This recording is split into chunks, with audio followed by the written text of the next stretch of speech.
So hello বন্ধুরা, তোমরা সবাই কেমন আছো? আমি তো ভালোই আছি। আজ একটা নতুন রেসিপি নিয়ে চলে এলাম। ফার্স্ট তো আলুটাকে জাস্ট ৩টে আলু নিয়েছি, নিয়ে খোসা ছাড়িয়ে নিলাম। নেওয়ার পরে জাস্ট কেটে নিলাম, এরমভাবে কেটে নিয়ে আলুটাকে প্রেশার কুকারে দিয়ে দিলাম। দিয়ে নুন দিয়ে একটু সিটি মারলাম, সিদ্ধ করে নিলাম আলুটা। বয়েল হয়ে যাওয়ার পরে ব্রেডগুলো নিলাম, ব্রেডগুলো সাইডগুলো কেটে বাদ দিয়ে দিচ্ছি, যেহেতু ওগুলো শক্ত হয়। তো ওগুলো বাদ দিয়ে দিলাম, একটু ভালো লাগে না ওগুলো। ৩টে ব্রেড নিয়েছি, এর সাথে ৩টে ব্রেড নিয়ে ব্যাস আলুটা সিদ্ধ হয়ে গেছে। আলুগুলো ফের আবার একটা জায়গায় নিয়ে নিলাম, নিয়ে ম্যাশ করে নিচ্ছি। ম্যাশ হয়ে যাওয়ার পরে তার সাথে হচ্ছে কর্নফ্লাওয়ার আর ব্রেডগুলো নিয়ে আমি মাখালাম। ব্রেডগুলো নিয়ে এর সাথে আলুর সাথে মাখিয়ে নিলাম। মাখানো হয়ে যাওয়ার পরে এবার মশলা দেব। মাখানাটা হয়ে গেল, ভালোভাবে একটু মাখিয়ে নিয়ে এবার মশলাটা দিচ্ছি। নুন দিয়ে দেবো ফার্স্ট, তারপরে হচ্ছে দেবো মিট মশলা। মিট মশলার একটা টেক্সচার ভালো হয়, খেতে ভালো লাগে।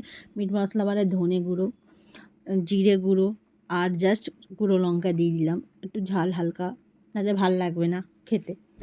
তো ওটাকে নিয়ে ওটাকে মাখিয়ে নিলাম। মাখানোর পর ব্যাস রেডি, কমপ্লিট।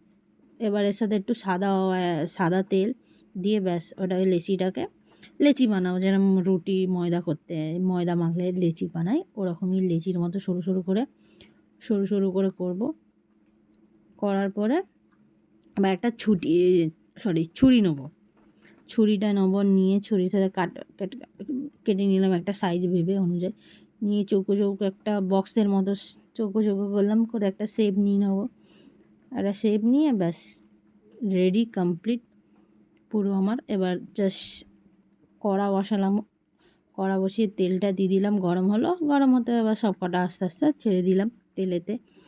দিয়ে যাওয়ার পরে যখন আস্তে আস্তে গোল্ডেন কালার চলে আসলো, এবার এর থেকে আর একটু ডিপ গোল্ডেন চলে আসতো যখন, ব্যাস কমপ্লিট হয়ে গেল।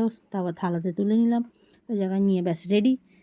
কেমন হয়েছে তোমরা বলো কমেন্ট করে অবশ্যই।